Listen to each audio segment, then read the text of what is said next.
లోక కళ్యాణంలో పాల్పంచుకోవడానికి పత్రిజీ గారు మనకి ఇచ్చిన మార్గాన్ని మనం ఆచరిస్తూ అందరికి చెబుతూ మనందరినీ లోక కళ్యాణం కోసం తెలుస్తూ ఆ యొక్క కార్యక్రమంలో లక్షలాది మందిగా తరలి వచ్చి అందరికీ అన్నదానానికి కావాల్సిన విరాళాలు మనం ఇస్తూ అందరి చేత ఇప్పించాలని మరి మీరందరూ దాంట్లో భాగస్వాములు కావాలని ఆ ధ్యానయజ్ఞం మహద్భుతంగా విజయవంతం కావాలని కోరుకుంటూ అందరికీ ఆత్మీయ ఆహ్వానం అండి.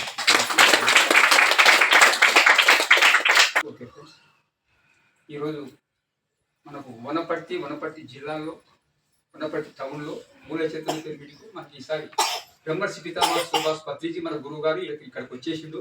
చూడండి, మనకి ఎంతో ఆనందకరం. వనపర్తి జిల్లాలో ఎంతో ప్రచారం నడుస్తుంది, వనపర్తి టౌన్లో కూడా ప్రచారం నడుస్తుంది. ఇదే మూల చైతన్య తిరుమలలో ప్రతి సోమవారం పౌర్ణానికి అమావాస్యకి ఖచ్చితంగా ప్రతి ఒక్కరు కొత్త వాళ్ళు రావాలనే కాన్సెప్ట్ మనది. గురువు గారు మనకి ఏం చెప్పిందంటే ప్రతిరోజు ఏ క్లాస్ పెట్టినా కొత్త వారు ఒక్కరన్నా రావాలి. ఎందుకంటే ప్రపంచం అంతా శాంతంగా ఉండాలి అంటే కొత్త వారు రావాలి. ఊరూరు గ్రామాన్ని తిరిగి మనం ప్రచారం చేస్తున్నాము. నేను మా మేడం ఒకసారి సొలతరికి ఒకసారి మనం క్లాస్ కొట్టాలి. కూడా ఉందంటే కూడా నేను ప్రచారం గంగారంలో క్లాస్ ఉందంటే కూడా వద్దంటే కూడా ఆ రోజు ప్రాణం ఉండి కూడా మనం గంగారంలో క్లాస్ పెట్టాము.